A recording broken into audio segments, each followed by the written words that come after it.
Ora viva, boa noite. Aqui em direto do Museu Municipal de Arouca, damos as boas-vindas a mais uma conversa no museu, hoje sobre as mulheres e o 25 de Abril. Quando, no início do século passado, homens intelectuais progressistas, homens e mulheres do nosso país reivindicavam de viva voz por direitos civis e políticos, educação, liberdade de pensamento e ação para as mulheres, estariam longe de imaginar o quanto levaria para nos aproximarmos da igualdade de direitos e oportunidades para todas as pessoas. O caminho foi longo, com recuos e avanços. Sobre dupla tutela do regime fascista e da Igreja Católica, no país do Estado Novo, todos esses movimentos e esperanças foram amordaçados. A mulher ideal existia então para ser mãe extremosa, esposa dedicada, fada do lar. Era assim educada desde menina, obediente primeiro ao pai e mais tarde ao marido. Afastada do espaço público, remetida para a domesticidade, sem acesso a certas profissões, viu-se, no entanto, forçada a uma vida de muitos trabalhos, permanecendo, no entanto, desvalorizada e com direitos e perspectivas muito limitadas. Foi no 25 de Abril que se deu o grito da mudança, momento fundador da nossa democracia. A Constituição de 76 tornou-nos, por fim, cidadãs e cidadãos de pleno direito num país livre. Sabemos que é preciso muito mais que uma revolução e uma lei para mudar o mundo. Mas desde então, a transformação na vida das mulheres, na sua dimensão cívica, laboral, familiar e pessoal, tem sido notável. É por isso muito oportuno que, em vésperas do Dia da Mulher, amanhã, 8 de março, que comemora todo este caminho, e com a aproximação do cinquentenário da Revolução de Abril, é para mim, como filha dessa madrugada, herdeira orgulhosa de tantas lutas e vitórias, um enorme gosto a estar aqui, a aceitar este convite para estar aqui presente, que muito agradeço ao museu e à Ana Cristina, sua diretora. Nesta conversa iremos escutar 4 mulheres, nascidas e criadas em ditadura e que viveram todo este processo, que foi feito de uma pluralidade de vivências, entendimento político e social e a várias velocidades. Através das suas histórias de vida, dos seus pontos de vista, olharemos para um retrato muito concreto da nossa história contemporânea das últimas décadas. Sejam bem-vindos. Comigo estão então Avelina Teixeira, nasceu em Trilhão, tinha 22 anos em 74 e é líder comunitária. Graça Gomes, natural de Arouca, tinha 17 anos no 25 de Abril e foi enfermeira. Olga Duarte, natural de Alvarenga, completou 24 anos em 74. De Arouca, perdão, e foi professora. Manuela Silva, natural de Vila Nova de Gaia, tinha 25 anos, foi professora, 26 anos, perdão, foi professora e faz parte da direção do Movimento Democrático de Mulheres, responsável pelo Núcleo de Aveiro. Muito obrigada a todas por estarem aqui hoje connosco, aceitarem partilhar os vossos testemunhos. Feitas as apresentações, convido-as e convido a todos a assistir a um vídeo gravado recentemente, um tributo às mulheres e ao 25 de Abril, com as cantadeiras de Cabreiros a interpretar a canção de José Afonso, que se tornou o hino da Revolução. Olha, ai, mas vão para ali. Olha, elas vão ir ainda para a beira da igreja. Na beira da igreja a gente pode gravar, a sério. Elas vão para lá. Grândola Vila Morena, terra da fraternidade, o povo é quem mais ordena, dentro de ti, ó cidade. O povo é quem mais ordena, terra da fraternidade.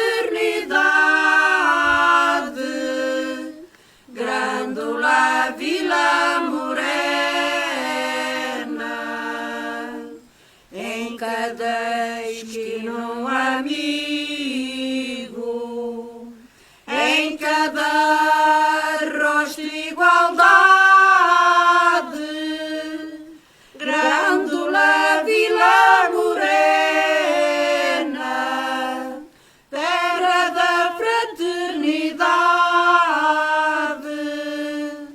Grândola, Vila Morena,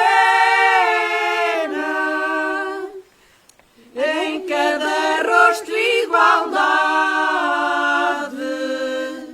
o povo é quem mais ordena, à sombra de uma azinheira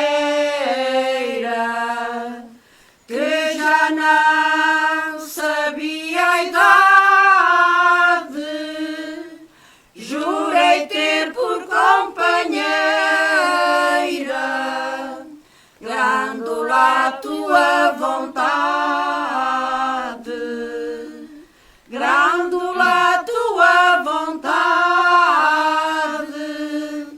jurei ter por companheira, à sombra de uma azinheira que já não sabia a idade.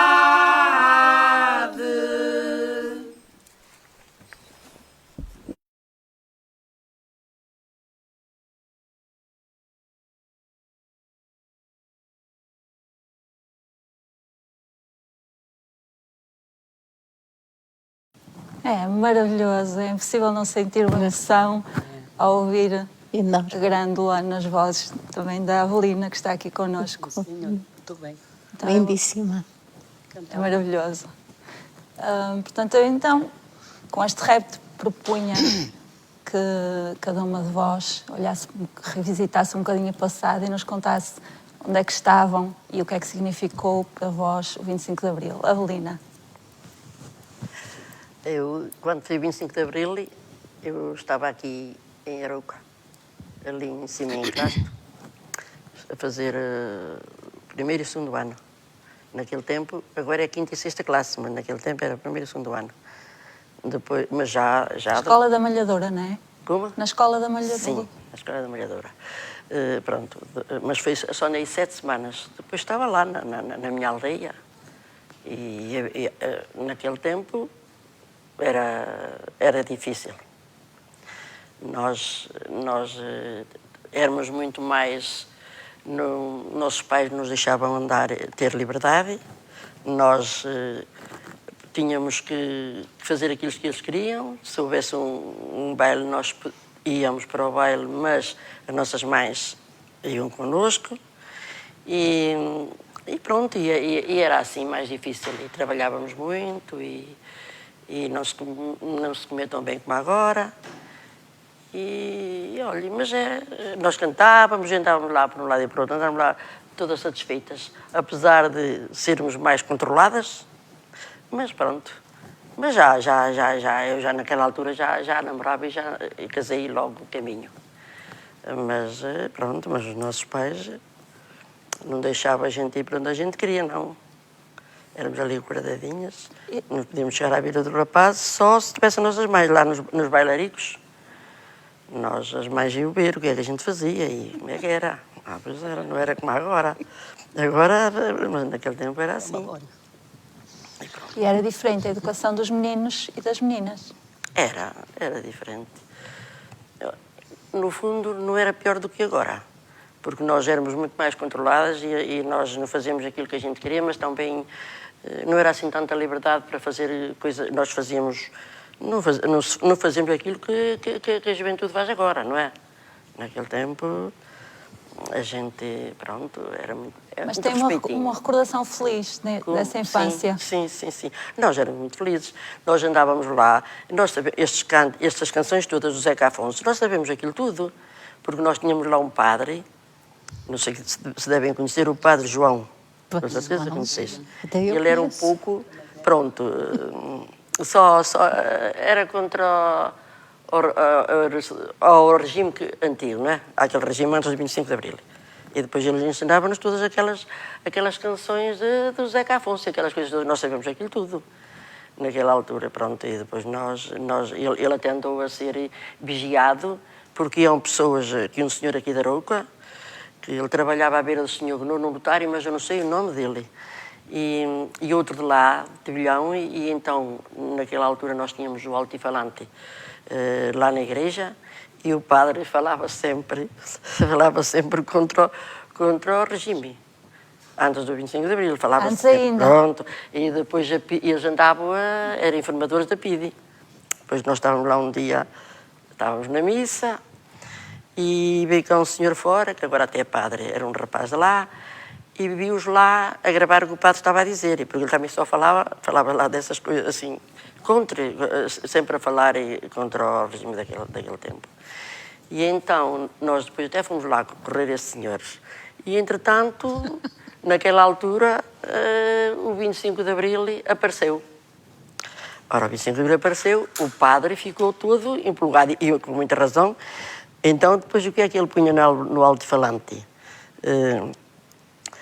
Punha-se lá a dizer, alto, para nós ouvirmos, eu era de Bilhão, o alto-falante era na igreja em Cabreiros, que se quisesse, que naquela altura, no 25 de Abril. Portanto, foi ele que trouxe esses ares da mudança, que trouxe a notícia. É ele, o Padre João, também que vos dá a notícia do 25 de Abril. Era. Ele agora ainda vem lá celebrar a Cabreiros uma vez por mês, e ainda há dias disse, ó, Sr. Padre, nós vamos ir a Setúbal. E o Sr. Padre me tem por aí o livro, aquele livrinho que o Sr. Padre tinha, quando nós éramos solteiros. E então, para nós levarmos lá esse livrinho, para nós cantar lá essas canções, tenho. Chegou-me lá logo com 2 livros, tinha lá, os 2 que lá tinha, ele trouxe-os logo, todo contente, porque ele ainda continua a ser o mesmo. E pronto, e nós gostávamos também, éramos como ele. Nós éramos como o padre, andávamos sempre assim a falar mal daquele regime antigo. Nós, quando foi 25 de Abril, nós depois andámos todos, já estávamos... Depois de 25 de Abril é que já falavam abertamente, ou ainda claro. Antes? Só depois, sim. Não, antes já falávamos. Já? Já falávamos, que por isso é que o padre esteve quase para ir para a prisão. Mas depois, olha, virou, pronto. O 25 de Abril trouxe-nos a liberdade. Então aí nós já cantávamos à vontade. Na altura, no dia 25 de Abril, eu estava aqui em Arouca. E então, eu naquele dia, o meu professor de música era o senhor professor Raimundo Bastos. E então, todo dia, toda vaidosa, a cantar aquelas canções todas que o padre já nos tinha ensinado, tudo aquilo, os vampiros, a Grândola Vila Morena, uma gaivota, aquelas coisas todas. Cantou a liberdade, a Avelina mesmo. Cantou a liberdade. Lá na escola, lá no liceu, eu cantei. Todo dia cantei. E pronto, e mesmo lá os professores, e ele não estava toda a gente estava todos satisfeitos, claro. Adelina, já retomamos então retomamos já a seguir esse seu percurso para agora irmos ouvir. Está bem. Pode ser. Como? Eu não percebi. Já voltamos aí a essa conversa para agora ouvirmos. Eu pensei que queria que eu cantasse aí já. Isso. Já ouvimos a Avelina. Como já? Graça, então, onde é que estava? Eu, como já disse, eu ainda era bastante nova, não é? Portanto, não vivi tanto as coisas como a dona Avelina, não é? De qualquer das formas, tinha muito pouca informação, mas sabíamos, tínhamos a noção que realmente vivíamos num regime em que não podíamos falar, não podíamos sair dali da linha, e porque havia a PIDE, e eu tinha o meu primo, o Dr. Jola, que vivia connosco, e eu acho que os conhecimentos que eu adquiri foi através dele. E vivíamos um bocado com medo, porque ele estava em Coimbra e já andava lá a furar montras de cafés e por aí adiante, a fugir da PIDE. E de vez em quando lá trazia uns cartazes, e que aí nós estávamos sempre com medo, que às vezes a PIDE viesse à nossa casa e andávamos sempre a esconder as coisas. E tínhamos o medo de ele de ir para a tropa e ter que ir para o ultramar, que era a guerra, pronto. Ou seja, Aí, tinham familiares, foi através desse familiar muito próximo, não é? que eu pessoalmente... Que andava envolvido nos movimentos Sim, estudantis e a gente não é? sabia, apesar de... Que ganhou essa consciência, digamos, política e social do Estado. Mas quer dizer, não quer dizer que se falasse muito lá em casa sobre isso, porque lá está, havia assim um certo receio. Mas havia o medo presente. Havia o medo. E a sensação da repressão. Sim. Mas pronto, mas fora isso, não senti assim grande pressão. Entretanto, pronto, fomos estudar. Eu andei no ciclo também, na Malhadora. Depois fui para o colégio, para a doutora Bílio, não havia ainda o liceu. Não cheguei a andar um ano, também desisti na Páscoa, não gostava do método de estudo. E depois fui para o Porto, para a Escola Industrial, e entretanto vim para o liceu, que foi quando o liceu abriu. E eu vim mais um ano mais para trás outra vez, para vir para o liceu. E quando esteve o 25 de Abril, eu lembro-me que estava numa aula, penso que era ou do 8º ou do 9º ano, e começámos a ouvir colegas a dizer que houve uma revolução e tal, e assim, tudo assim, ainda pela calada. Pronto, depois não me lembro assim muito bem qual foi a reação que a gente teve. Mas lembra-se de ter desaparecido o medo? Sim. E fora isso, não tenho assim, que me lembro agora. Não. Ok. Olga. Ora, eu vou falar da minha estadia em África. Fui para Angola em 1968 e quando lá cheguei fiquei ainda um ano sem trabalhar. Entretanto, não concorri, mas aquilo lá a maior parte das vezes nem era por concursos. Entretanto, arranjei na escola do Bispo de Carmona. Eu fui para Carmona. Que é no norte de Angola. Era a 800 quilómetros de Luanda. E então fui para lá, para a escola, e ele facilitou-me dar aulas na escola dele. E estive lá a trabalhar. Entretanto, os alunos eram pessoas de cor, não é? Todas elas eram de cor, e já com idades bastante avançadas. Porque lá era uma cidade, a cidade de Carmona, era uma cidade onde havia muitas fazendas de café, onde se trabalhava mais o café e era o que dava mais lá era o café.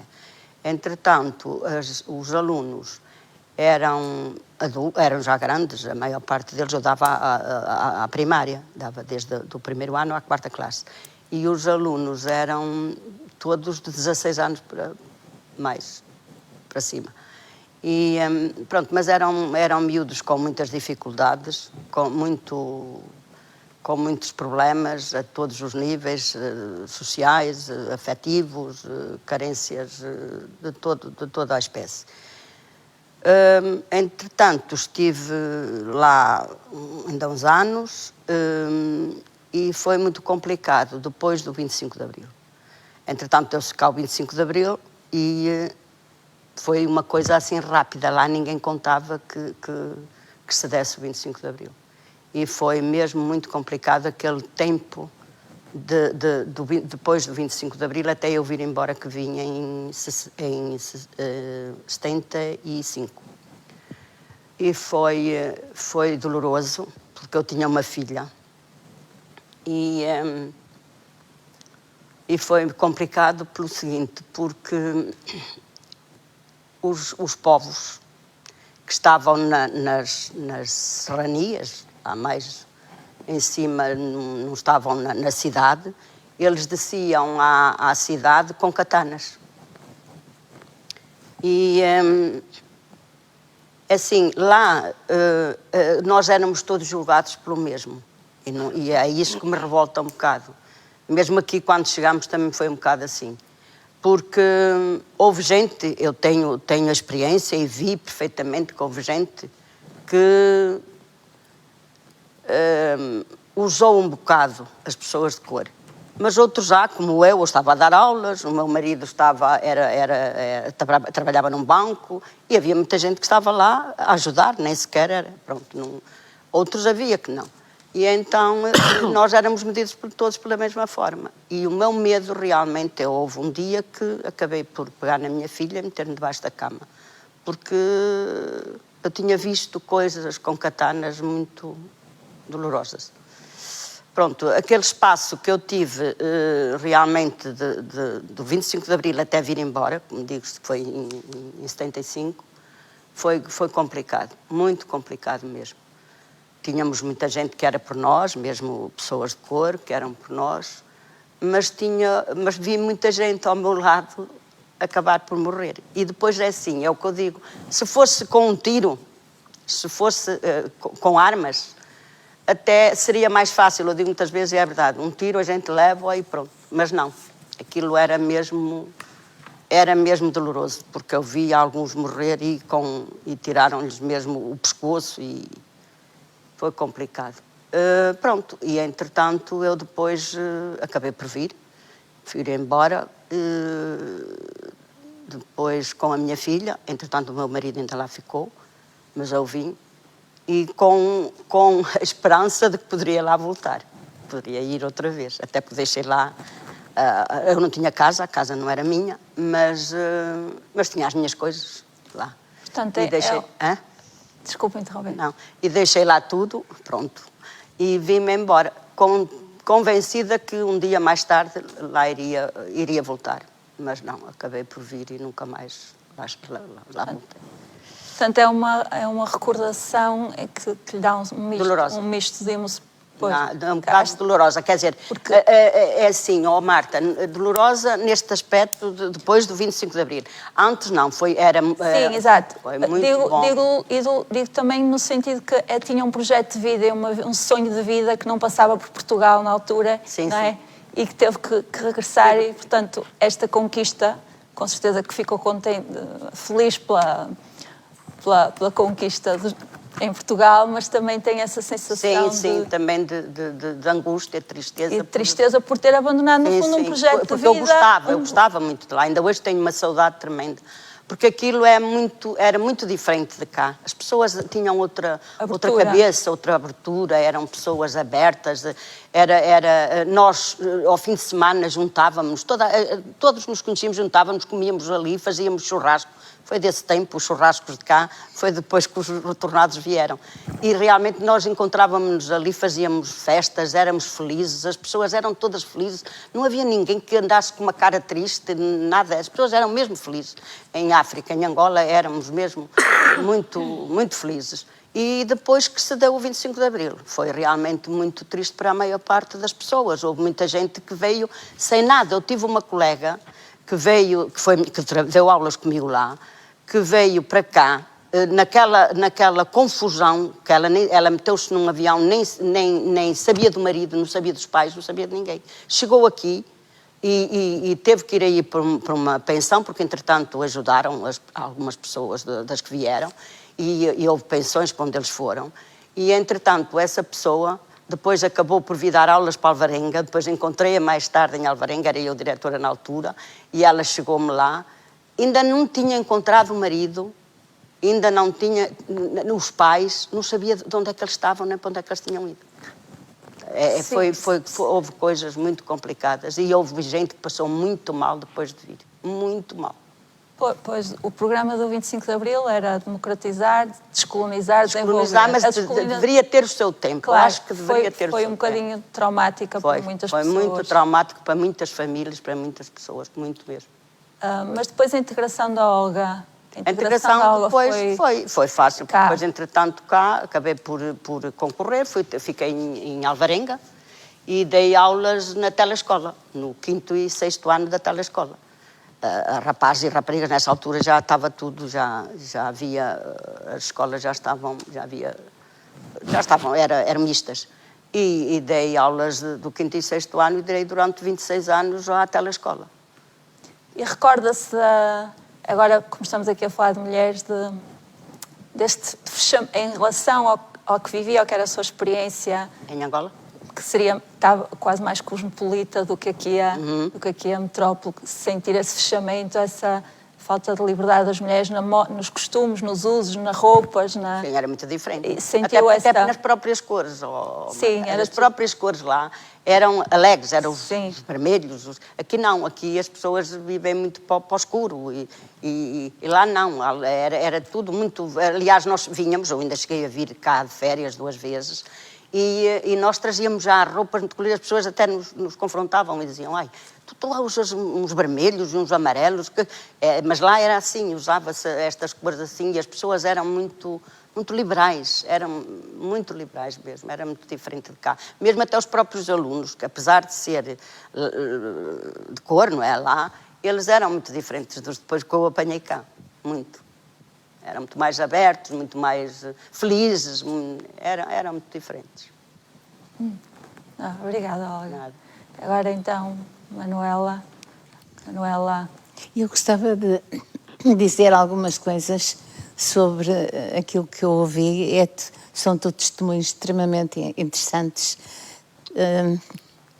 Eu conheci o Padre João e acho que era uma pessoa tão extraordinária e que bonito que foi isto, não é? E que importante que foi fugiu o seu nome agora de repente. Avelina. A da Avelina ter conseguido fazer a 6ª classe, que era muito raro naquela altura. Aliás, durante muitos anos, eu queria-vos... lembro-me da minha experiência enquanto aluna da escola pública primária, eu e mais 4 íamos continuar a estudar íamos para o liceu. Depois havia uma menina que ia para a escola comercial e depois havia pai 35, não é? Que ou faziam a 3ª classe, porque não era obrigatório fazer mais que a 3ª classe, as raparigas, havia uma discriminação também a esse nível, portanto só mais tarde é que, no início dos anos 60, é que as raparigas também tinham que fazer a 4ª classe, que era o ensino obrigatório para as raparigas, mas portanto há ali um período que era a 3ª. E quando não, abandonavam a escola, não é? E eu tenho esta sensação terrível quando penso na minha escola primária, não é? Quando eu tinha, enfim, eu entrei com 6 anos ainda e saí de lá com 10, e quando me lembro da escola, penso assim, aquilo era um retrato da sociedade de classes que nós vivíamos. De facto, as 4 meninas que iam para o liceu eram meninas que vinham de famílias burguesas, não é? Eu própria nasci numa família burguesa, uma família da pequena burguesia, de qualquer modo. Mas o meu pai era engenheiro, enfim, a minha mãe não trabalhava, era normal, as mulheres ficavam em casa, não é? Os homens é que iam trabalhar. Não porque houvesse qualquer problema da parte do meu pai, eu tive a felicidade de ter um pai fantástico, que foi o homem mais feminista que eu conheci em toda a minha vida e que me ajudou tanto a descobrir o mundo e a tomar consciência de que eu, como mulher, como rapariga, era um ser humano com dignidade. E, portanto, esta questão era fundamental. Eu não podia perder isto nunca. E este foi um ensinamento extraordinário que eu recebi. E recebi, naturalmente, não só do meu pai, mas fundamentalmente do meu pai. E então eu recordo-me que aquelas meninas, das 35, tinham um ar famélico, não é? Eram meninas que viviam em Vila Nova de Gaia, eu nasci em Vila Nova de Gaia e estudei lá na Escola da Bandeira, em Vila Nova de Gaia. Ao lado havia um colégio, mas os meus pais achavam que eu devia ir para a escola pública porque a maior parte das meninas da minha classe, digamos, ia para o colégio, mas Mas eu fui para a escola pública, porque os meus pais achavam que sim, e eu fico muito feliz por eles terem achado que sim.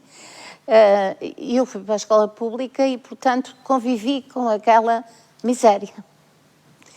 Com as meninas que iam com os socos sem meias, que tinham para a escola, que tinham os pés roxos, que tinham feridas, que antes de ir já tinham trabalhado no campo, ou feito não sei o quê, e tratado dos irmãos, e isto e aquilo e aquilo outro. E, portanto, meninas que sofriam profundamente. E a minha sensação, a minha vontade, o meu desejo, antes de mais nada, eu lembro-me perfeitamente disto, é incrível, mas lembro. Talvez porque há um período ali que foi, quando eu tinha já 9 anos, houve as eleições para a presidência da República do Humberto Delgado. Todos nós sabemos que Humberto Delgado ganhou as eleições do país, mas houve uma chapelada tão grande que ele perdeu-as porque o regime conseguiu alterar os resultados, não é? Então eu tinha ido com o meu pai ver o Humberto Delgado chegar ao Porto. Pronto. E foi uma coisa tão importante para mim, nunca mais me esqueci. Eu percebi que aquele homem ia trazer alguma coisa de novo, não é? E que era muito importante que ele ganhasse. Então estava entusiasmadíssima, estava empolgadíssima e fui fazer propaganda tudo em Humberto Delgado para a escola. Havia lá outras que não acharam piada nenhuma e que começaram a criar ali as outras que iam também comigo para o liceu, claro, e acharam ali uma coisa. E eu, a certa altura, percebi que podia apanhar assim uns tabefes, não é? E vêm aquelas meninas todas, aquelas 35, tomaram conta de mim, fizeram uma roda à minha volta e protegeram-me naquela situação. E eu nunca mais esqueci isto. E depois pus-me a pensar, porquê é que isto aconteceu comigo? Não é? Provavelmente porque eu era a única que falava com elas e que me dava com elas e que as convidava para ir à minha casa e que lhes dava lanche e que convivia e brincava com aquelas meninas. E elas portanto, sentiam-se as tais pessoas plenas, não é? Indivíduos plenos, tratados de igual. Igual. E, portanto, estas coisas todas marcam a vida, não é?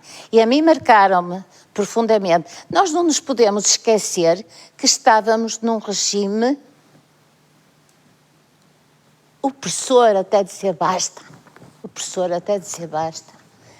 Que estava sustentado em que não havia liberdade, de espécie nenhuma, que estava sustentado por grupos económicos poderosíssimos, não é?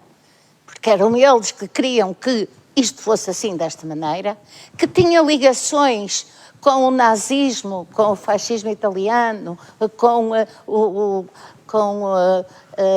a Espanha e com o Franco, que preendia as pessoas que fugiam à guerra de Espanha e que vinham para este lado e prendia-os, que prendia mulheres que eram capazes de se manifestar. Eu já há bocadinho disse que aqui em Aroca houve 2 mulheres que foram presas, uma em 1976, outra em 1977. 77 não. E 37. 36 e 37. A 36 teve só um dia, mas a outra esteve uma semana presa. É verdade. É muito importante essa alusão da Manuela, porque é importante termos presente que a resistência e a oposição ao regime, nessas fileiras, não estavam só homens, também estavam mulheres. A resistência era de facto, uma coisa fantástica. Se não fosse a resistência, não havia 25 de Abril. Nós vivíamos, e depois, agora pegando aqui também um pouco na história, que é uma história, não é? Eu imagino o que a Olga sentia. Mas não nos esqueçamos que aquele regime fascista era um regime colonialista, cujo objetivo era dominar os povos. Quando já havia resoluções das próprias Nações Unidas para a libertação dos povos. E quando outros países da Europa já tinham feito isto. Não é? E, portanto, Portugal manteve aquele.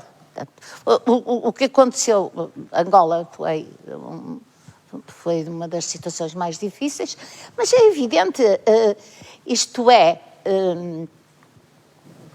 o resultado daquilo que se estava a passar, que era uma guerra colonial brutal, não é? Em que morreram imensos, não só porque foram atacados por africanos, claro que foram, mas porque eram obrigados a ir para a tropa. E quantas famílias não havia que havia um filho que tinha morrido, que tinha um pai que tinha morrido, que tinha um irmão que tinha morrido, que tinha alguém que tinha morrido na família, ou que tinha ficado estropiado. Eu tinha 2 amigos, tinha e tenho, um deles já morreu, que ficou cego. Tinha o outro, não era 2, eram 3. O outro ficou sem as pernas. O outro ficou paralítico. Olha, imagina, só dos meus conhecimentos, que parem 3. Plenamente e penso que realmente a única solução era a descolonização. Claro, não estamos devia a ter sido... pois, não vamos discutir isso. Não. Nós vamos discutir é que a grande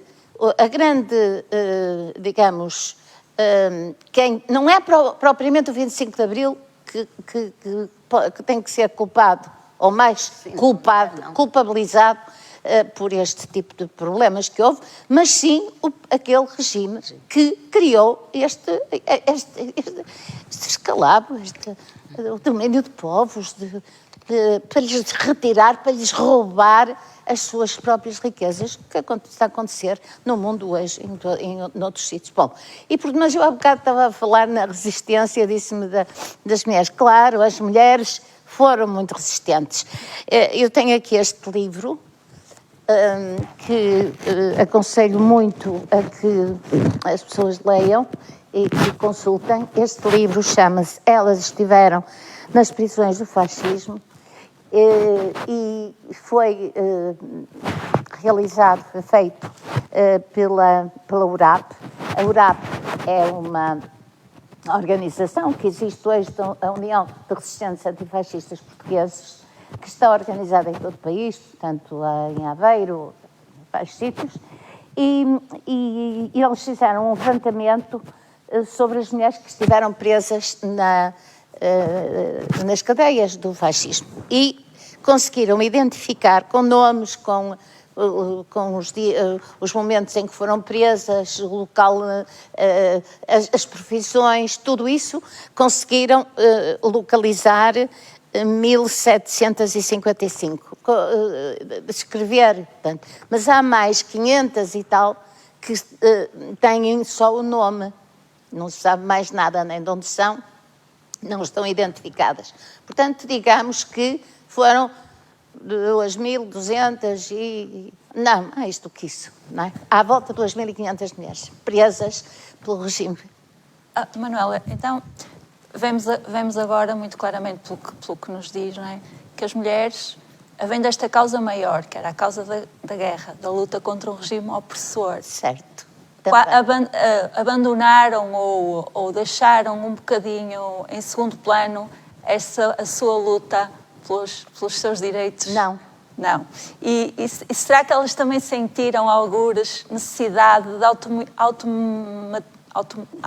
tornar independente essa luta, e é nesse contexto que surge o Movimento Democrático de Mulheres? É neste contexto que surge o Movimento Democrático de Mulheres, precisamente, que é anticolonial, que é democrático, que luta pela igualdade e que se preocupa profundamente com a vida das mulheres, com a vida e com a liberdade e com a situação das mulheres, porque de facto não existiam direitos, não é? Os direitos da mulher no tempo não havia. Quer dizer, as mulheres eram repare, as mulheres eram, já aqui disse, e muito bem, não é? Dominadas pelo homem. O homem era o chefe de família, era o primeiro pai, depois o marido. Se não havia pai nem marido, era o irmão mais velho. É sempre o homem. Eram discriminadas também na escola, não é? Como eu já disse. Eram discriminadíssimas no trabalho, quando trabalhavam. Porque se trabalhar durante muito tempo era considerado como, enfim, uma coisa que as mulheres não deviam fazer. Mas está-se a referir ao trabalho fora de casa, ou ao trabalho porque as mulheres trabalharam sempre muito nos campos, muito. Em casa, teciam, nas pescas, nas salinas. Exatamente. Enfim, as mulheres... Não estamos a falar nesse tipo de trabalho. Mas é bom esclarecer. Que não era remunerado, que era violentíssimo. Sim, claro, elas trabalharam, e de que maneira? E muitas vezes trabalhavam e sofriam sozinhas, não é? Eu estava a lembrar-me que tinha lido um bocadinho de um texto dos pescadores do Raul Brandão, que conta a certa altura como é que uma mulher da Mortosa tinha os filhos. Tinha o filho, era assim, ela punha uma... Aliás, eu não sei se tenho aqui... Bem, não vale a pena estar à procura. Eu conto.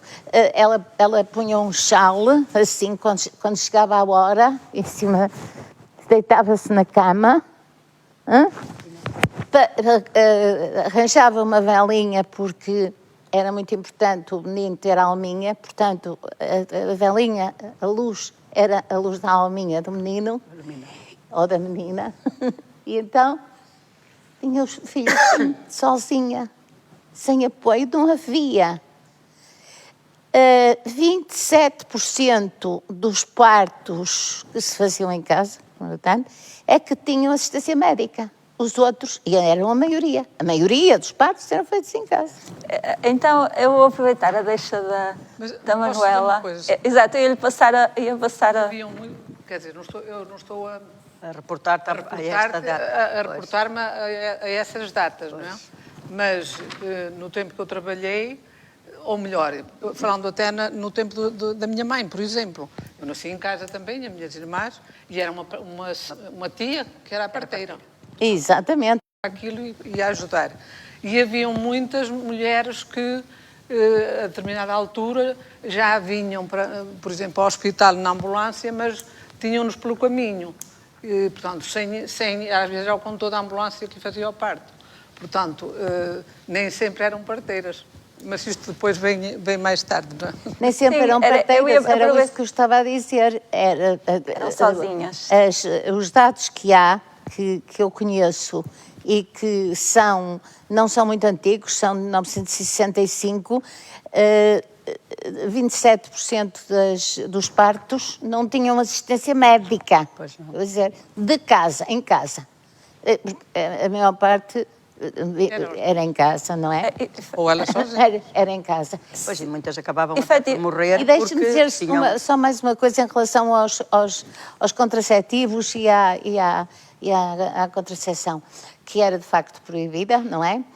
E se a mulher tomasse contraceptivo, o marido tinha que dar autorização para ela tomar contraceptivo, mesmo que fosse por terapêutico. E isto era uma coisa terrível, como tinha que dar autorização para ela trabalhar fora de casa, como tinha que dar autorização para ela ir ao estrangeiro. Portanto, a mulher era, de facto, um ser de segunda classe, não é? Completamente. E isto é uma coisa que, quando me fala no movimento que nasceu em 68, mas antes houve outros movimentos de mulheres. Desde o início do século. Mas aliás. muitos terminaram precisamente durante o Estado Novo, foram obrigados a... Terminaram, mas surgiram outros. Foram surgindo. Há um que termina em 47, que a Maria Lamas foi a última presidente, mas logo a seguir, passado pouco tempo... Sim, esse movimento, isso foi estando sempre subrepticiamente a acompanhar e nas sombras. Depois, Maria Lamas é uma 68. grande... Exatamente. Maria Lamas foi sempre uma ativista toda a vida, não é? Exatamente. Eu então aproveitava, Manuela, para passar a bola então agora para estes anos mais próximos. Mais próximos, ou seja, depois do 25 de Abril, aludiem muito bem que eu por acaso pesquisei esses números e eram cerca de 2/3 dos nascimentos que aconteciam em casa. E as casas não eram de todo como hoje, não é? Não havia, em Arouca não havia água canalizada, enfim. Então, apelava aqui à experiência como enfermeira da Graça, porque talvez se recorde ainda, mesmo já depois do 25 de Abril, disso continuar a ocorrer e de como é que evoluiu, como é que foi a evolução dos equipamentos de saúde e dos cuidados de saúde em Arouca, nomeadamente na dimensão da saúde materno-infantil, por exemplo, a nível nacional, a taxa de mortalidade infantil era superior a 60 mortes por 100 bebés nascidos. Por mil bebés nascidos. E em Arouca, aliás, este número de Arouca eram mais de 60 bebés por 1000 bebés nascidos nos anos 60 e hoje a nível nacional é de 3 bebés por 1000. Esta evolução é brutal e a Graça acompanhou um bocadinho aqui em Arouca. Ainda houve partes, ainda havia bebés que nasciam em Arouca, primeiro em casa, depois já no hospital. Ora bem, no tempo que eu comecei a trabalhar em 75, poderiam ocorrer alguns partos em casa, mas que isso já não tenho conhecimento, quer dizer, podia acontecer. Também algumas mulheres deixavam-se estar mesmo até à última e viviam lá nas serras, não tinham transportes, não tinham estradas, era uma miséria, não é? Toda a gente sabe como é que era caminhos de animais, e mesmo a nossa ambulância do hospital ia a sítios que praticamente mais nenhum carro ia. E anteriormente também ouvia falar no Dr. Simões e no Dr. Pimentel, que iam a cavalo a casa das pessoas, precisamente por estes montes acima. E depois eu comecei a trabalhar, o conhecimento que eu tenho ali é que tinha a maternidade, mas não tínhamos obstetra, tínhamos parteiras, portanto, ou seja, enfermeiras de obstetrícia. Tínhamos algumas, outras que não eram, mas que faziam partos, nesse caso, principalmente as freiras. Tínhamos 2 parteiras que estavam de chamada e nós, por exemplo, eu entrei, fui a primeira enfermeira a entrar para ali, efetiva, para o meio das freiras. E vi-me, portanto, a ter que mexer com tudo. Eu tinha que ir para o bloco, que vinha o Dr. Gil da Costa, para fazer operações particulares, e as freiras punham-me no bloco quando era preciso, ia para a sala de partos quando era preciso ajudar, e uma das vezes, inclusive, chegou-me uma senhora mesmo a parir e eu tive tempo de a levar e de a deitar. Chamei um médico da urgência, que era o médico que nos dava apoio. Enquanto o médico veio e não veio, a mulherzinha pariu. E eu tive que parar a criança. Portanto, mas pronto, nós íamos vendo as coisas, também íamos, e depois as freiras ensinavam-nos também a fazer os toques e isso tudo, que era porque elas estavam de chamada, e assim, por exemplo, eu estava a fazer noite, e ficava lá a vigiar as mulheres. Porque elas tinham mais experiência, essas freiras, enfermeiras? As freiras, haviam algumas, havia pelo menos uma, que era mesmo parteira, 2. E depois outra que fazia partos que não era parteira, mas que já estava muito habituada. Mas elas ficavam, quando fazia eu noites, ficava uma parteira de chamada, porque eu não era obstetra, não tinha o curso de obstetrícia. E então ela ensinou-me a fazer os toques para ver como é que evoluía e eu só chamava se fosse necessário. Portanto, elas estavam a dormir e eu estava Estamos a falar isso ainda nos anos a partir de 75. 70. A partir de 75. Portanto, a partir daí já era corrente e normal as pessoas recorrerem à maternidade Sim, nestas sim. alturas para terem os... Sim, eu penso que poderia haver alguns casos que os tinham em casa, mas que a gente já acho que já não era assim de qualquer maneira, portanto, podia também ocorrer. havia Algum recursos... caso que não viesse a tempo, mas depois, de qualquer das formas, já vinha e depois era enviado muitas vezes até para o Porto e tudo, a criança. Exato, já havia recursos também para cuidar de meninos, de bebés que tivessem problemas Nós ali, era respiratórios, assim, os recursos que tínhamos era, sintonias. tínhamos a maternidade, tínhamos o essencial para fazer um parto normal. Se o parto tínhamos a ventosa, tínhamos o fórceps, portanto, se o parto corresse bem, tudo bem. Se o parto corresse mal, tinha que se meter na ambulância e correr para o Porto, para o Santo António naquela altura. Ainda nem havia a feira.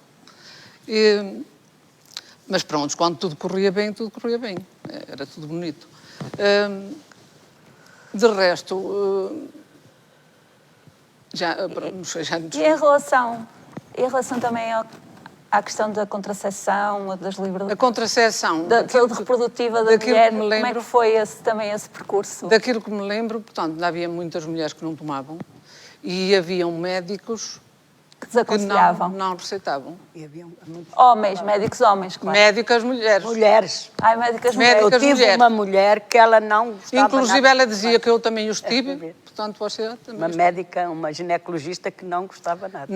Não queria receitar. queria. Muito mais É verdade. tarde é que começou a receitar, porque depois, entretanto, É para começaram a haver as consultas de planeamento. Portanto, Claro. e saúde infantil, depois tínhamos lá na parte de baixo, que eu não estava, só vim muito mais tarde, eu estive 11 anos lá no hospital mesmo, com urgência e internamento, e maternidade, e o bloco operatório. E só ao fim de 11 anos é que vim para as vacinas e consultas de planeamento de saúde infantil e saúde materna. E pronto, e tínhamos a nível de materiais mesmo na urgência, por exemplo, eu trabalhei com as seringas de vidro fervidas, Claro. muitos anos. Pois. Santos.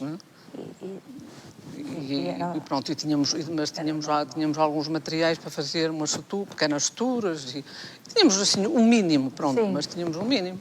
Mas tínhamos muitas dificuldades, porque depois tínhamos muitos doentes internados e assim, e fazia-se o que se podia. Exato, fazia-se o que se podia, sim. Posso dizer uma coisa sobre a maternidade? Uma coisa rápida, sim. É rápida.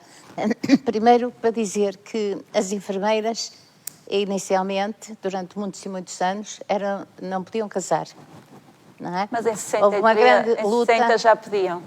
Depois Nos anos 60 e... Estou a dizer, antes do Sim, 25 sim, de sim. Abril. Uma das grandes lutas foi feita pela Isaura Borges Coelho, e outras que movimentou. Portanto, as tais lutas, quando às vezes falavam, então e as mulheres, não sei o quê, era assim, não é? Em várias coisas. E depois, do 25 de Abril, é o Serviço Nacional de Saúde, que é uma coisa, é uma conquista fantástica, não é? E se hoje tem tantos problemas, porque tem, não é? Mas Ai de nós se não existisse o Serviço Nacional de Saúde. Sim, Se é fruto do 25 de Abril. Sim. Fruto da Revolução. E muito particularmente esta questão da saúde materna e infantil, porque a evolução, os números que nós tínhamos, nós estamos ao nível dos países mais desenvolvidos, não é? De qualquer das formas, quer dizer, os partos que se faziam ali, muitos casos depois não tínhamos conhecimento do que acontecia mais tarde, porque nós temos muitas crianças deficientes aqui em Arouca e que muitas delas podem ter vindo de problemas no parto. Mas isso a gente não... Pois é, foi um trabalho, foi vindo a fazer ali, fazer-se, por não é? exemplo, um parto com os ferros, com os chamados ferros. Era horrível, até Eu, por acaso, fazia. tenho um sobrinho que é deficiente por causa do nascimento. Pois, e devem haver E mais, bastantes. E outro lado da aldeia. Mas naquela altura, quer dizer, a criança chorava e aparentemente estava bem, ficava bem, mas... Nós lá, mesmo antes do 25 de Abril, tinham os filhos em casa e aquilo corria bem, lá na aldeia. houve lá uma senhora pronto, que estava para ter bebê, chamaram o doutor Miranda, eu era pequenita, deu-lhe uma injeção, quando ele chegou ao cimo do lugar a mulher já estava morta. Pronto. E a minha mãe, por exemplo, eu já tinha 14 anos, tenho um meu irmão 15, o meu irmão é mais novo do que eu, 15 anos, não houve mais nenhum ao meio. A minha mãe teve 2 gêmeos, um menino e uma menina. A menina morreu, mas, e o meu irmão também é doente. Mas com a minha mãe aconteceu isso, mas houve lá muitas senhoras que tiveram 6, 7, 8 filhos, todos saudáveis, rapazes e raparigas bem alimentados, embora à maneira daquele tempo, mas criaram-se ali fortes, mulheres fortes e homens. Porque naquela altura não faltava o leite de vaca, pelo menos. Pois era, o leite de vaca e abrou e pronto, e não sei o que mais. Só sei dizer que naquele tempo tinha muitos filhos. E aquela que me falou aí da senhora doutora que não passava, eu acho que ela tinha muita razão. Porque? Ai, não acredito. Porque há muitas as mulheres só querem um filho ou 2 filhos. Antigamente, por isso é que não há natalidade, por isso é que há poucas crianças. Mas também não há condições para Não há condições. Olhe, não há condições. Então, naquele tempo que era aos 6 e aos 7 e havia condições. Mas andavam lá no meio das terras. Andavam no meio da serra. Com a cara melhor. A cara deles era melhor do que é hoje. Olha, eu ainda agora tenho Avelina, mas então como era a vida dessas mulheres que estavam sempre grávidas, que tinham muitos filhos para criar, muitos filhos? Como era essa vida? É que elas também não os tinham porque queriam. Não sei se não queriam ou se queriam. Não queriam. Eu, por acaso, eu não tive filhos, infelizmente, mas se eu tivesse filhos, eu queria 5. eu não queria só um filho. O senhor professor conhece, eu criei um menino de idade de 7 meses. E ele era São João da Madeira e eu criei-o. E se eu pudesse ter filhos, eu não queria 1 ou 2 filhos, eu queria 5 filhos e criava-os. E ao mais não era rica, era pobre. Nunca e, se criassem. Se calhar não eram aquelas pessoas que se criaram antes, aquelas pessoas aquelas famílias que tinham muitos filhos, se calhar não eram educados e agora nem têm os filhos, têm 1 ou 2 e nem pode tocar. Naquele tempo levava ali umas bastonadinhas e aquilo era educadíssimos. Ai, era. Você tem alguma coisa? Isso aí. Aí já tem alguma coisa. É verdade. Era muito quase Mas, uma Olha, vai lá, nós andávamos na escola, por exemplo, nós éramos respeitinho com a professora, com os professores, que eu tive uma professora os 4 anos. Agora, os professores... Leva na cara, não é? Apanho dos alunos e dos pais dos alunos. Isto tem algum jeito? Pois olha, eu estou contra isso. Oh, Manela. Podem Temos que Avelina, dar mas a contracepção não implica que a Avelina não pudesse ter Tinha os muitos que filhos. quisesse. Quem não quiser ter é que tenha a possibilidade de escolha. Mas há mulheres que só querem ter um filho, porque só querem ter um filho. Ou 2 Há filhos. mulheres Não quero e ter mais. homens, Porquê? que isso não é feito só Não é por só uma para a mulher. mulher. Aquilo é o homem e a mulher que pensam em só ter 1 ou 2 ou ter 3. Não é só mulher. Já pensou nas pessoas, Você por exemplo, que vivem nas cidades? Os da cidade, os das aldeias viviam muito bem, embora que havia com dificuldade, mas aquilo era gente, tinha muito mais respeito com as pessoas idosas. Tenha paciência, desculpe lá. Mas É bom que não estamos todos de acordo e podemos, mulheres em liberdade, Claro. mulheres de Eu liberdade, escolho. mas vamos lá ver. Quem carrega o bebê lá dentro é a mulher. Quem o tem Então, é a mulher. Calma, ouçam-me a acabar. Quem o tem é a mulher e quem tem que resolver uma série de problemas, nomeadamente de trabalho ou não trabalho, é a mulher. E, portanto, a mulher tem, e felizmente agora tem, o direito de decidir quantos filhos é que quer ter. Não a tá mulher bem, não E a tá maior bem. parte das vezes a educação A maioria das era mulheres, do homem. pela maneira de Era pensar da da maioria das mulher, nem era mulheres, do a maioria das mulheres acabava o mundo. Porque não querem filhos, têm 1 ou 2. Então, quanto mais crianças, melhor. Isso é verdade, não é preciso condições. Claro que é. Mas temos que ter as condições Eu agora mínimas tenho para um os filho ter. em Gaia que tem Não é tem tê-los uma para lhes dar menina, fome e eu é que tenho lá ido Tem que ser ajudar a muito- criá-la. a ficar com ela, para eles, não terem, para eles poderem trabalhar. Mas se eu lhe estou a dizer que as pessoas, que rapazes e raparigas daquele tempo, mais velhos do que eu, sim, de idade dos meus pais, criasse ali umas mulheres fortes, umas mulheres bonitas e uns homens na mesma. E nós agora, uns fanhositos, assim, umas mulherzitas, umas crianças assim, todas mimadas. Sabe porquê? Todas mimadas. Sabe porquê? Porque os outros já tinham morrido todos. Olha, morrido à nascença. um bebezinho ali todo mimadinho, o que é que tu queres comer? É isto? Ai, não quero isto.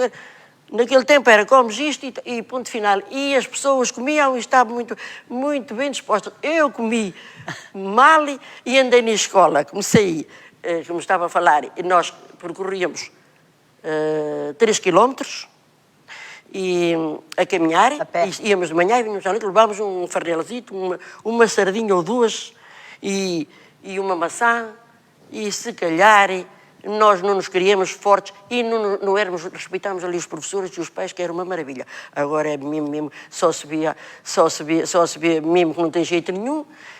Eles chegam a casa, dizem aos pais, ai, a professora hoje bateu. Lá vai o pai ou a mãe mandar vir com os professores. Isso não é verdade. Há casos. Avelina, vamos... Já percebemos como é que a Avelina tem uma voz de liderança e uma voz de comando ali naquelas comunidades rurais das nossas serras. Sim. Então, recentrando aqui a conversa nas mulheres, e uma vez que essa história já é um direito adquirido e não consegue o consenso aqui nesta conversa, diga-nos o que é agora, quais são os desafios agora de ser líder, de ser numa comunidade serrana, mais isolada e entre pares, entre outras mulheres. Como é que é isso hoje em dia? Andar para a frente e falar o que tiver de falar. Por exemplo, hoje tivemos um ensaio para ir lá cantar. Pois, porque a Avelina é cantadeira e tenho... Pronto, mas é que eu estive lá a fazer uma canta lá à minha maneira, não é? Achei que devíamos lá ir cantar aquela canta, achava muito bonito. Cheguei lá, elas começaram, isso não, Avelina, não, pronto, final, acabou, então fazei vocês. E ela, não, aí vamos cantar os parabéns, que eu fiz já no dia 4. Aí vamos cantar os parabéns. Começaram a cantar os parabéns. Eu disse, quem é que vai cantar os parabéns? Quem é que... Eu estava assim de costas voltadas. Quem é que fez anos? Fostes tu. Porque já estavam com medo de o abandonarem. Mas é assim, nós temos que andar à frente. Eu gosto muito e trabalho muito para a comunidade. Não sou nada recompensada, nada, e passo dias, se for preciso, vou da minha casa, vou para a minha igreja, vou limpar a igreja, vou fazer muita coisa que eu fazia. Temos lá a residência paroquial, praticamente, fui eu que toda a gente lá na aldeia sabe, e aqui as senhoras da Câmara, porque ela fez uma candidatura para o PRR e agora está a ser construída, restaurada. E então, não havia escritura, não havia registro, não havia nada, não havia logradouro, não havia nada.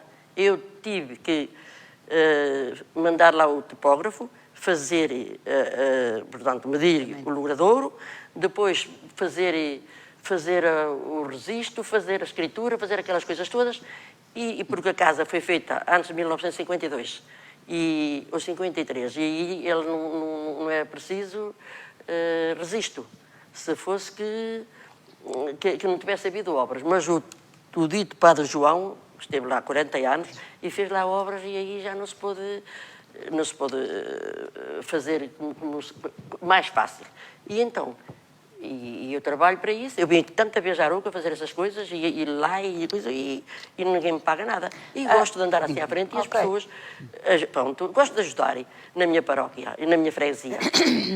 E diz que não é gratificada financeiramente, mas não sente um reconhecimento e que é valorizada de algumas pessoas. Papel de algumas pessoas.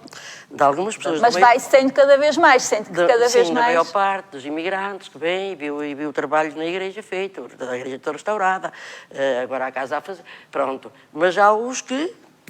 Mas falou também do PRR e portanto, também há o apoio do município, também pois nós não tínhamos dinheiro, pois só no restauro da casa 200 e tal mil euros, não é?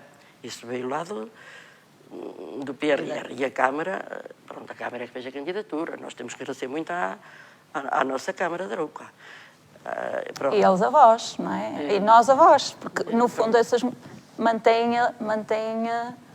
têm muito valor o trabalho que fazem e mantêm... Pois, apesar daquilo estar quase zero, está muito pouquinha gente, mas é que as pessoas dizem, tu andas aí a gastar-se tanto dinheiro na igreja, que se gastou, que as pessoas, algumas deram 1.000 euros e 800 euros para o restauro da igreja. Isso vai acabar, mas que acabe. Mas ao menos quando eu morrer a igreja está feita. Está ali uma obra bonita, então, e se for lá, se não houver povo lá na aldeia, que venham os imigrantes ou que vá lá alguém fora ver, não é assim.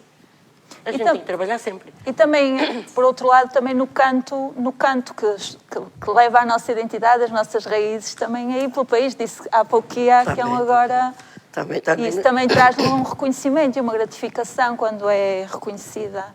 Sim. E leva o nome da sua terra fora. Eu e as outras, e elas. Claro, todas. Não sou só eu e elas. Porque a Avelina é uma mulher de força. Eu ando lá. A Avelina. Mas elas também ajudam muito, não é? Nós hoje somos 9. Agora marcamos ensaios até ir todos os dias. Só amanhã é que não. Nem no domingo, que portanto, as eleições, que vou para a mesa, pronto. Mas segunda, terça, quarta e quinta vai haver todos os dias. Pronto, a gente quer fazer o melhor, fazemos às vezes como calha, mas pronto. Mas a nossa vontade é fazer bem. E é assim, eu gosto muito de trabalhar lá assim. Pronto, não sei porquê, puxa-me isso. Às vezes tem lá o meu irmão e a minha irmã. Eu vou encontrar aqui um caso, porque se as ouve até nem gostam, mas a minha irmã veio lá a casa e eu vivo com o meu irmão, tem problemas de saúde também. E então... Eu estava deitada no sofá, mas já estava aborrecida, porque já estava ali a dizer Avelina, porque é assim, Avelina, porque é assim. Eu estava deitada e eu disse, caramba, vai assim a minha irmã. Fui lá à casa, porque ela vivia em Dornelas. Se eu tivesse juízo, andas aí a consumir, aí a trabalhar para essa gente, ninguém te agradece nada, não ganhas nada. E o meu irmão na mesma, já estava aborrecida, levantei para cima e disse assim, a partir de hoje... Vocês não mandais em mim. Eu, se quiserem trabalhar, trabalho. Se eu quiser desistir, desisto. Vocês não mandais em mim. Em mim quem manda sou eu. Pronto. E não é maravilhoso agora até decidir? Agora, nunca mais. A minha irmã, nada. E o meu irmão, a mesma, ele é que me veio trazer. Veio com o Jeep porque estava a nevar lá em cima. Ele é que me veio trazer. E então... E agora, nunca mais serve. Agora podemos ser o que quisermos, quando quisermos, onde quisermos, e isso é muito bom. Isso é verdade. Há resistências a vencer. Isso é verdade, mas também às vezes passa-se dos limites. Pois é. Às vezes passa dos limites. É muito bom agora, claro que há. Porque no nosso tempo a gente era camadas de neve grandes e nós íamos com os tamanquitos de pau por baixo, depois aquilo a neve começava a ficar ali e nós agarrámos assim nos braços umas às outras, íamos passar uma para lá e depois sacudíamos lá aquela neve que estava agarrada lá no pau dos tamancos, depois vínhamos buscar as outras e era assim, fazer um percurso de 3 km. Era uma vida que era a escola, muito trabalho. Era em Cabreiros. Era em Cabreiros. Pronto. E era assim, mas olha, nós andávamos, apesar de ser assim, estávamos habituados, andávamos todas satisfeitas. Agora uma pessoa agora está pior, está a velha cheia de eu dou-lhe um braço, eu dou-lhe uma perna, ainda é pior que naquele tempo. Mas não é verdade. Eu às vezes digo assim, ai meu Deus, agora que eu podia estar bem, infelizmente eu tive uma vida muito, porque eu estive 42 anos a olhar pessoas idosas e doentes. O meu marido, a minha sogra esteve acamada há 10 anos e o meu marido esteve 17.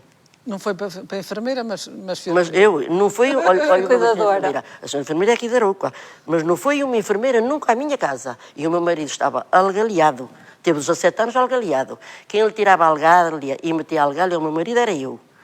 E quem é que ensinou? Eu fui aprender ao Porto, estive lá no hospital. E depois, a senhora enfermeira, não era a Cremilda, era a outra, como é que se chama a mulher do Nelito? Parece que era Eulália. Pronto. Ele lá, havia uma senhora no Morjal de Cima, que eu naquela altura estava no Morjal de Cima. estive lá, no Morjali, estive lá 26 anos.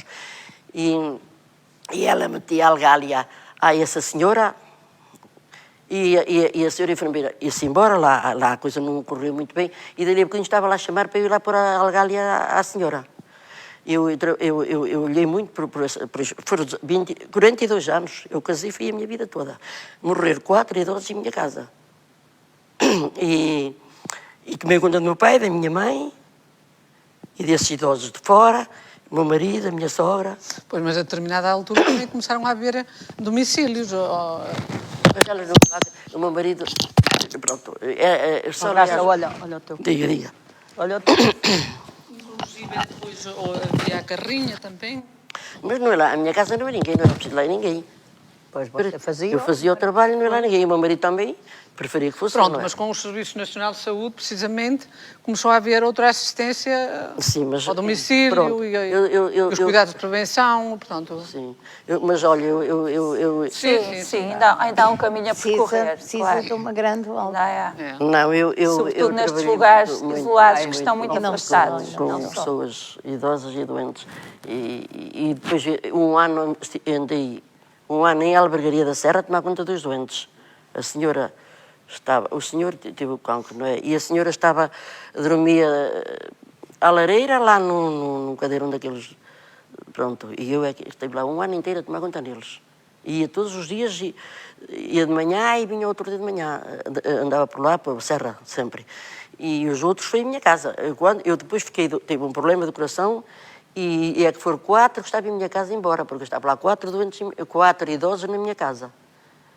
Já morreram 2, estão 2 Nós tínhamos ali o internamento e aquilo praticamente era idosos, Aonde? Aqui? no hospital, não é? Ah, pois. Mas agora tenho o lar, mas... Agora tenho os cuidados continuados e tenho o lar, mas na altura, quando eu lá trabalhava, a maioria dos doentes que estavam internados eram idosos. Chegámos a É ter lá- verdade que durante muito tempo não houve estruturas suficientes para dar este apoio à família e eram as mulheres que mais uma vez ficavam com esse elas é que trabalho. trabalhavam e é que eu peço tratavam desculpa agora do que eu vou dizer. É assim, é para se ver que antigamente as pessoas olhavam pelos idosos, pelos pais e pelos familiares e não ganhavam nada, não havia reformas, não havia nada. E eles tratavam-nos. Agora, Eu sei, estou a ver onde tem quer chegar. filhos que os pais, que os pais têm boas reformas, e eles espetam eles no lar e não querem saber deles para nada. É verdade ou mentira? Tem uma certa Eu acho que estou a dizer a Tem verdade. alguma razão. Porque Não é verdade? antes, Tem as alguma mulheres razão. ficavam em casa, Tem agora alguma trabalham, razão. têm empregos, pronto. É que Mas é aquele dia que não trabalha, não os quer. É Vou levá-los verdade, ao lar tem alguma razão, e há pronto. verdade. Alguns E que começam a não querem empurrar os os pais pais, e põem-nos no toma tu lar. conta nele, eu tomo conta tu nele e pronto. E a ganharem. E os pais, eu conheço pais que davam um bom salário aos filhos para tomar conta neles e os filhos levaram-os ao lar e não quiseram. Obrigada, Avelina, por esta farpa bem, Aí é bem, bem, é bem verdade. pertinente. Por exemplo, os que estiverem na minha casa, eu não vou falar porque depois isto vai se ver pronto. Avelina, então vamos, eu vou poupá-la para... É melhor Eu vou poupá-la eu para... a falar e depois Exato, para não ter problemas, eu sou assim, eu gosto muito de falar a verdade. A verdade é para ser, doer a quem doer. Eu sou assim. Eu já disse lá, na comunidade toda a gente sabe como eu sou. O que a Avelina tiver para dizer, ela diz. Pronto, é assim, é assim. Se vocês não gostais, pronto. Avelina, continua assim, continua sempre assim. Sou assim, sempre nasci assim, a ser assim, como é que era? Sim, como é que- exatamente. E assim, por ser assim. Então, só para recuperarmos aqui um bocadinho o fio da conversa, Depois. falamos desta evolução toda na saúde, por exemplo, no caso, mas também às tantas vale a pena, e aproveitando aqui a experiência da Olga, recordarmos o que foi um processo também lento e a várias velocidades da educação básica para todos e da alfabetização. Eu fui mais uma vez procurar uns números. A taxa de analfabetismo entre as mulheres era de mais de 30% em 1970. Nas mulheres, nos homens era cerca de metade. E em Arouca, ainda em 91, era de 20%. Hoje em Arouca é 6%. Era. A Olga tem uma experiência profissional nos anos 90 muito significativa neste Era precisamente aspecto. quando havia Poderia partilhar alfabetização. connosco. É assim, com a alfabetização criou-se o ensino recorrente. E o ensino recorrente cá em Arouca foi mais vocacionado para pessoas, para a maior parte dos formandos eram do ensino recorrente. Do ensino recorrente não, do rendimento social de inserção. Ou seja, as pessoas do rendimento social de inserção ou iam para a educação, ou iam para a saúde, também chegavam a ir para a saúde, ou iam para o emprego. Pronto, mas havia muita gente, nós chegámos a ter aqui em Arouca, no Conselho de Arouca, 20 cursos. Era muita coisa. Na Serra, tivemos vários, tivemos em Alvarenga, tivemos em Tropeço, tivemos em Roa, tivemos em Pelado, tivemos em Mansores, chegámos a ter 20 cursos. E então, pronto, foi o ensino recorrente e eram pessoas realmente o rendimento mínimo, o rendimento social de inserção. Eu, por acaso, estive, além de ser coordenadora, mais tarde, mas antes estive a dar aulas no ensino recorrente à noite, porque os cursos eram sempre à noite. E tenho uma passagem muito engraçada porque eram pessoas com problemas sociais enormes. Eram pessoas com problemas psíquicos graves, eram pessoas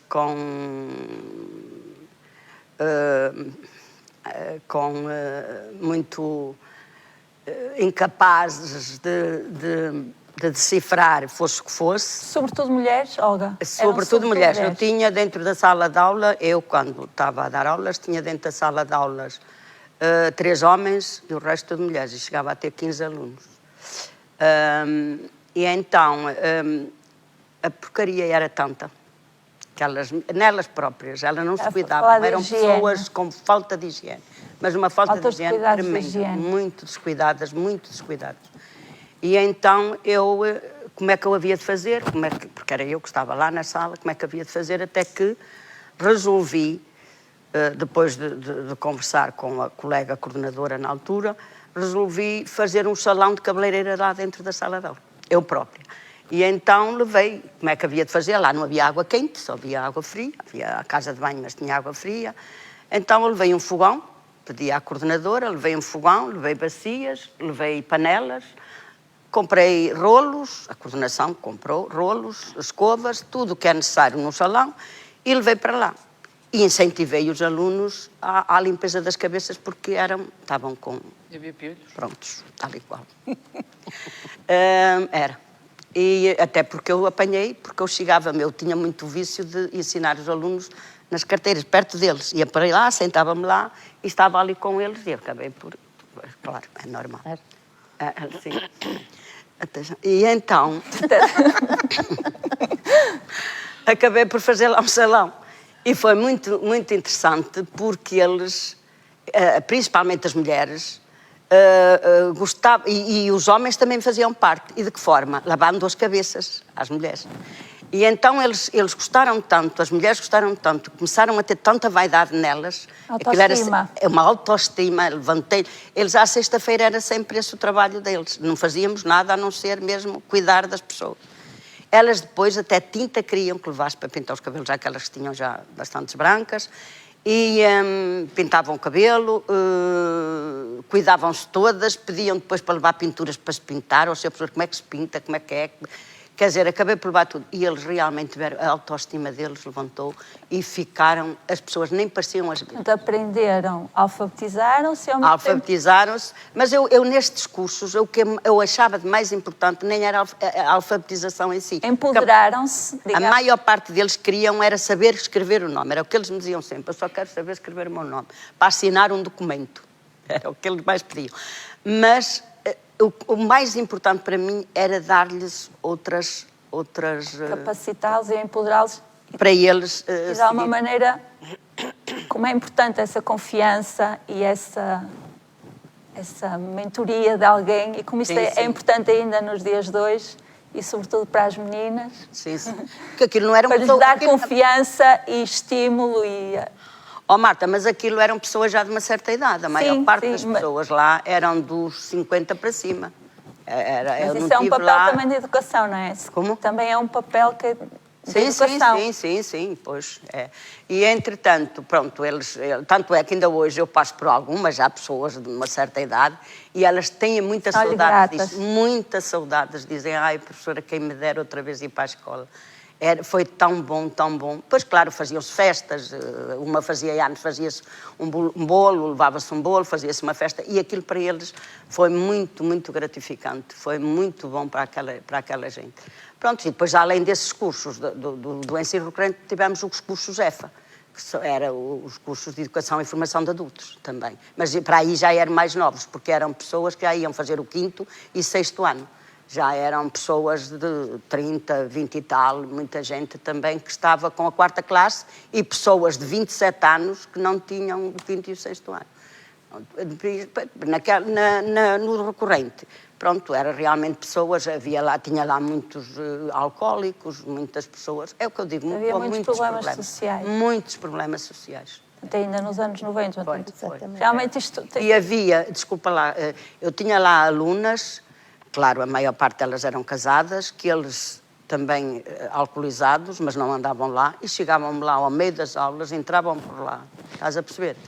Alcoolizados, e faziam lá, aquilo era um Santo António. Era muito complicado depois tentar comatar ali aquela discussão entre marido e mulher, aquilo era complicado.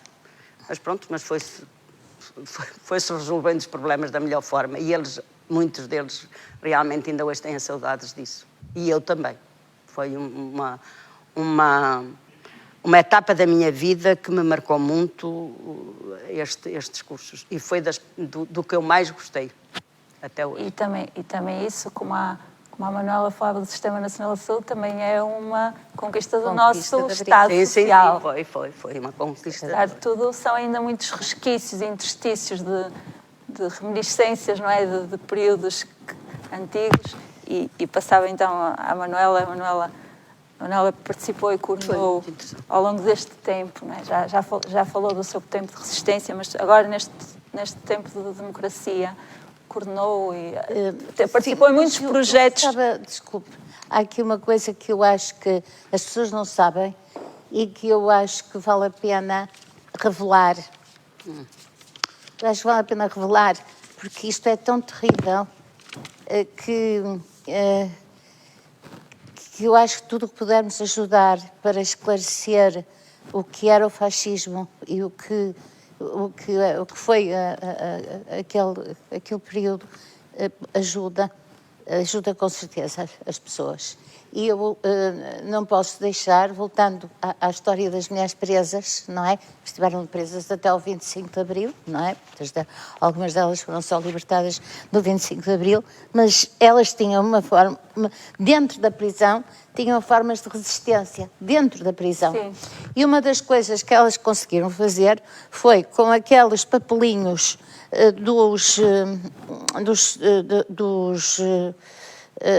das mortalhas, papel mortalha, não é? Escreveram uma carta, 13 mulheres escreveram uma carta que conseguiram, aos bocadinhos, não é? Que conseguiram passar para fora da prisão e que correu o mundo, onde elas contam o que se passa lá dentro. Elas estavam em Caxias. Eu gostava de vos ler só um bocadinho da carta, porque ela é muito esclarecedora. Todas estas mulheres, que tinham acabado de chegar, de entrar um conjunto de mulheres agrícolas, operárias agrícolas, tinham sido presas,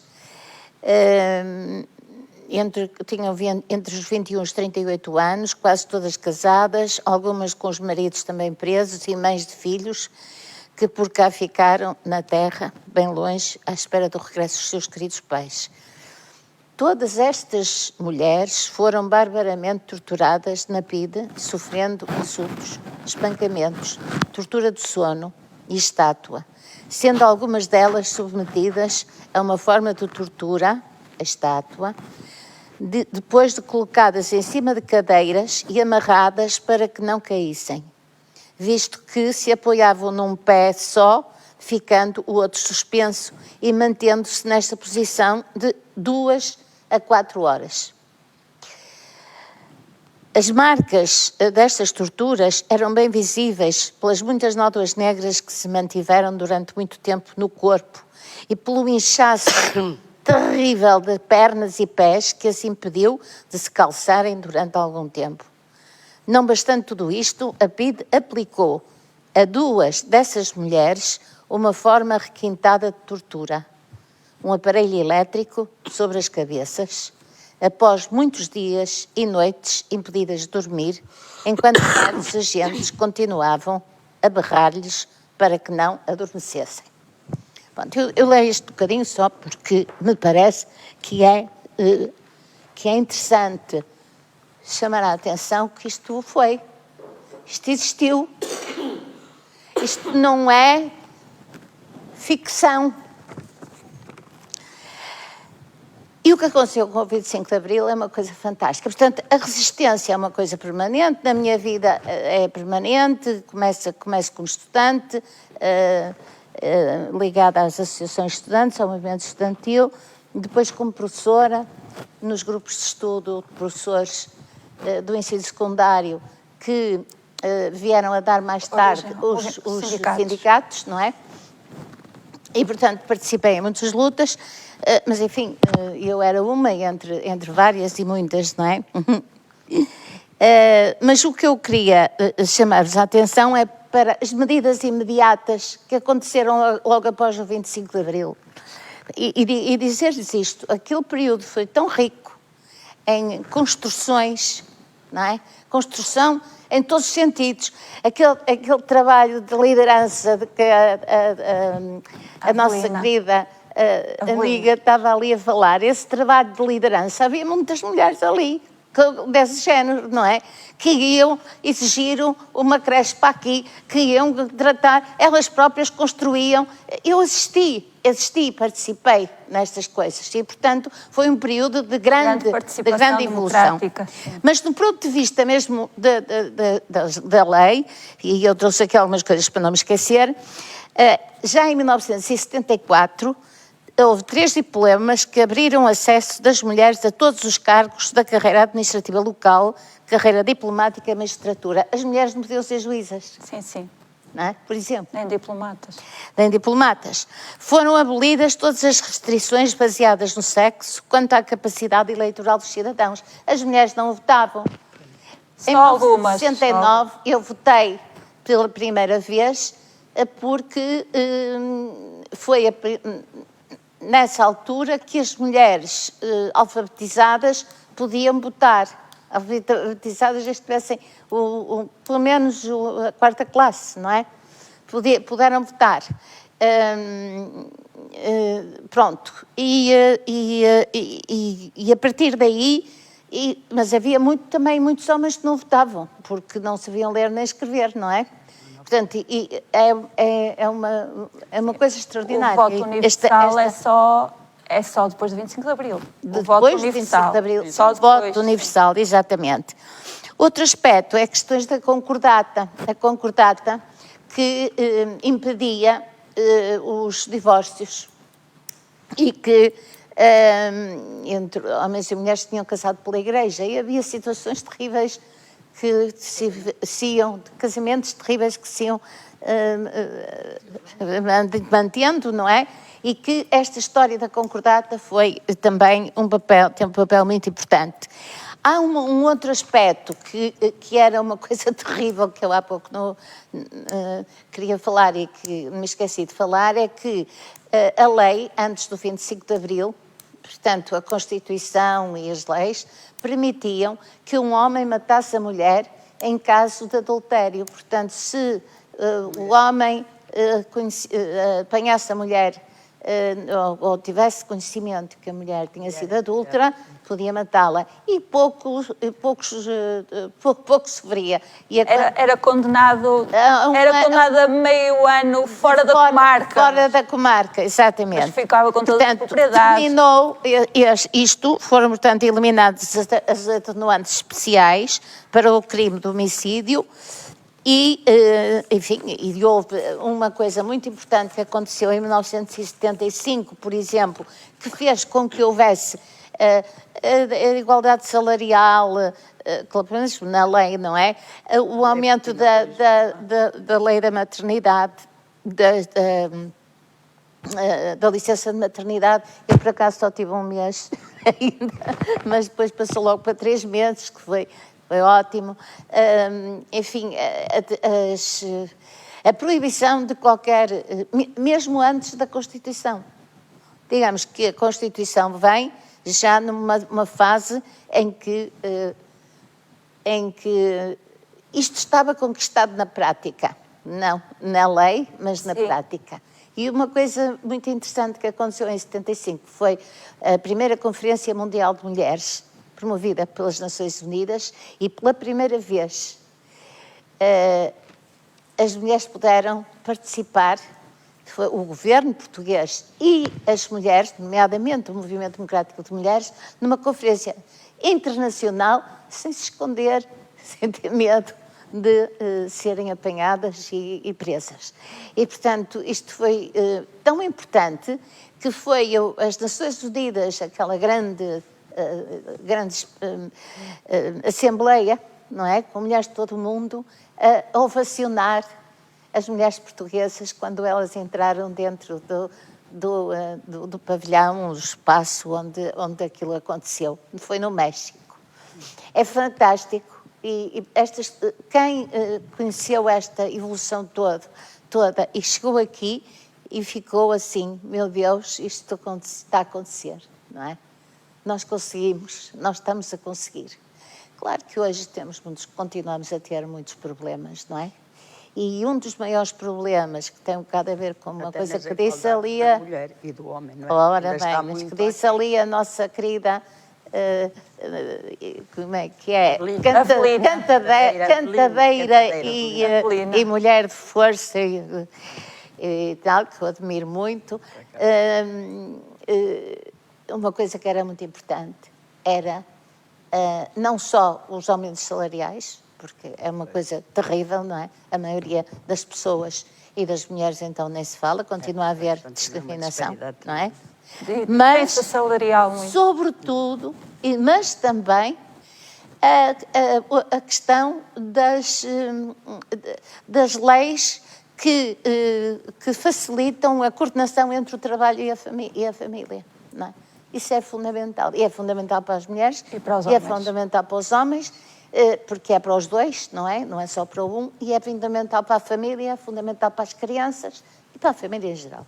E, portanto, estes aspectos são fundamentais. Se a mulher não estiver empoderada economicamente, como agora se diz, se não tiver poder económico, nunca se liberta de coisa nenhuma.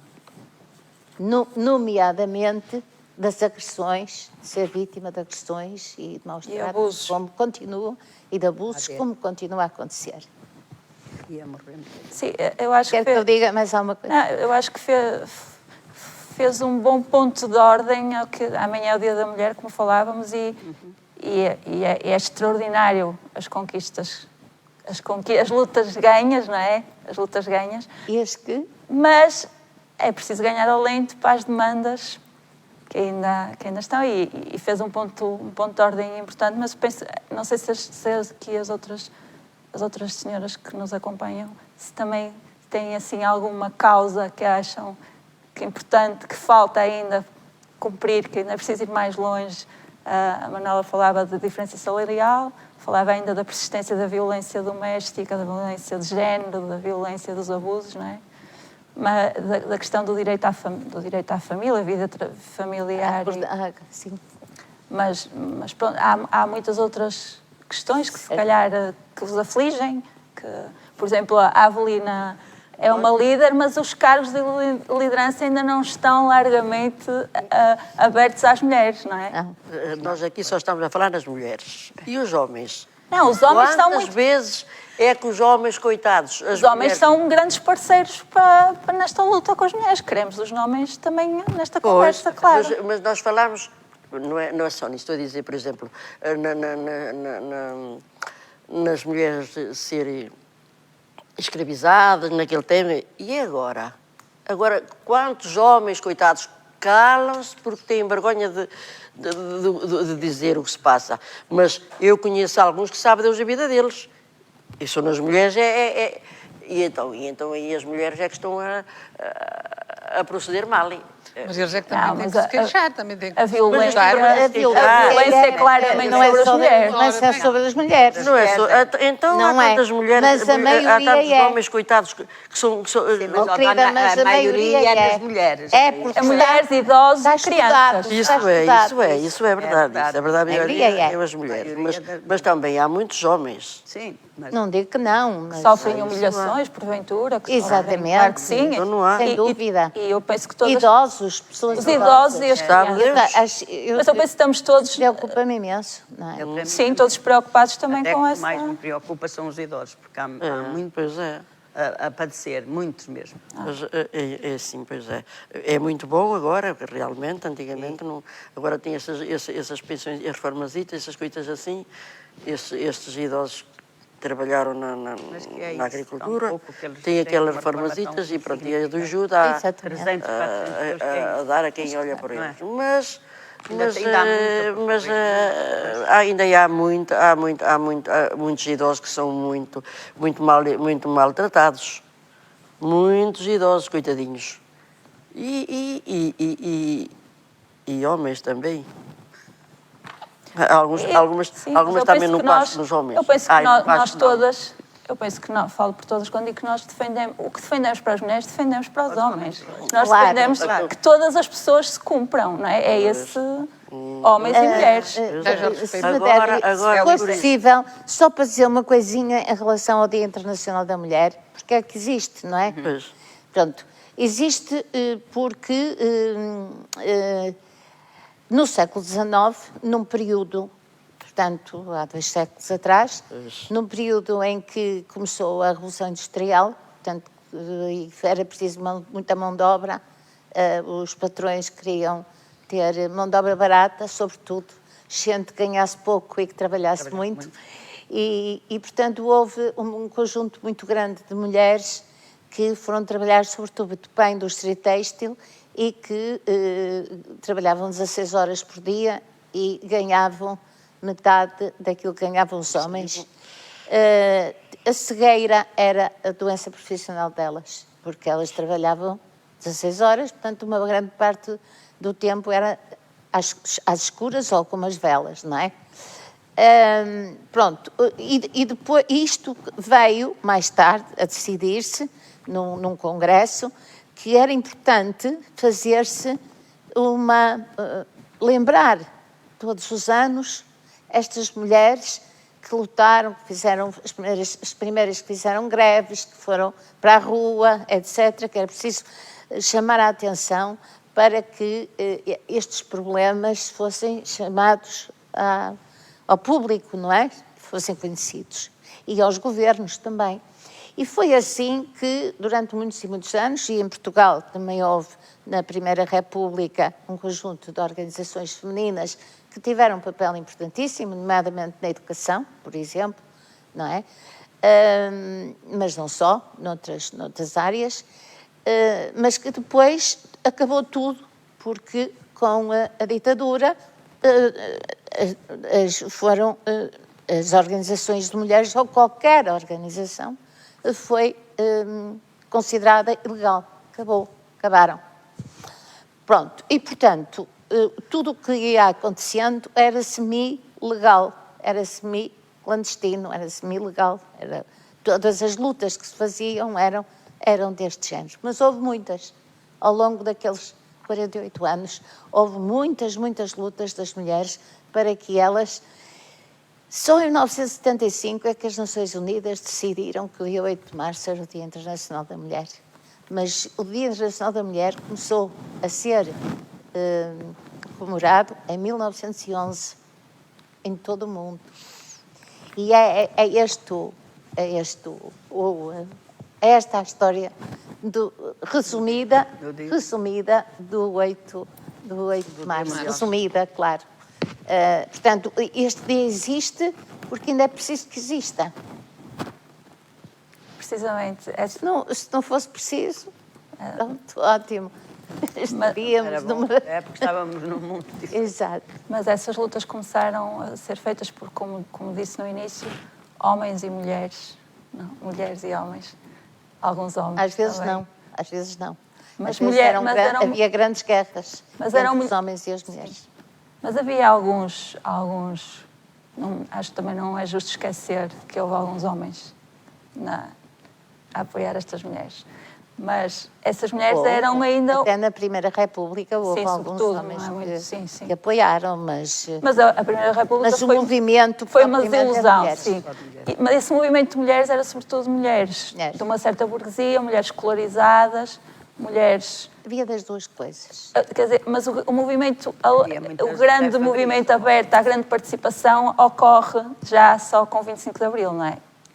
Não acho. Muito alargado a todas as classes, Não, porque, repare, já havia grandes lutas no Alentejo, houve sempre, e eram encabeçadas por mulheres. E eram lutas de trabalho, não é? Havia lutas em empresas que eram encabeçadas por mulheres, e eram lutas de trabalhadoras. E também operárias, não é? Houve operárias fabris. Depois, mais tarde, intelectuais, obviamente, não é? Artistas. Há aquela história das Três Marias, não é? Que tiveram um processo porque escreveram um livro que foi considerado erótico, imoral, e, portanto, andou aqui o processo até ao 25 de Abril. Nós nunca mais acabava. Se não houvesse 25 de Abril, não havia. Acabava o processo. E houve mulheres de várias donas de casa, que, por exemplo, quando surgiu o MDM, não é? Que participavam em todo o país, em núcleos, criavam núcleos, não é? E participavam com ações, não é? Podiam ser um debate numa escola, podia ser uma coisa numa associação, pronto, e isso fazendo alguma coisa. Em 1973 foi possível realizar o primeiro encontro nacional em que participaram 200 mulheres de todo o país. Clandestino, semi-clandestino. Não foi autorizado, mas não houve coragem para pegar naquelas mulheres, eram 200, não é? Para ir atirá-las todas para fora lá do sítio onde elas estavam reunidas, não é? E foi muito importante, porque uma grande parte do programa do Movimento das Forças Armadas foi buscar ali aquelas conclusões desse encontro, do Encontro das Mulheres promovido pelo MDM, em 1973, algumas do seu programa. Portanto, foi lá buscar muitas dessas coisas, não é? E foi muito importante, naturalmente. E continua a ser. Mas agora continuamos a fazer projetos com escolas, com várias comunidades, com comunidades ciganas, por exemplo. Temos um projeto com mulheres ciganas, que é um projeto muitíssimo bonito, em Setúbal.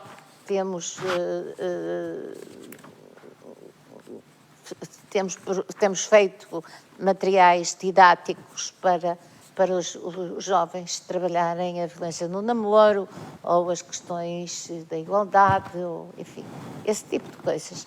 E continuamos a fazer este trabalho, não é? Ao longo do ano, sempre, não é? E absolutamente voluntário, não é? Isto é tudo voluntariado, obviamente. Tudo voluntariado. E muito obrigada a essas organizações como a EMDE, mais que estamos todos gratos, mas penso que agora Mulheres em Liberdade, não é?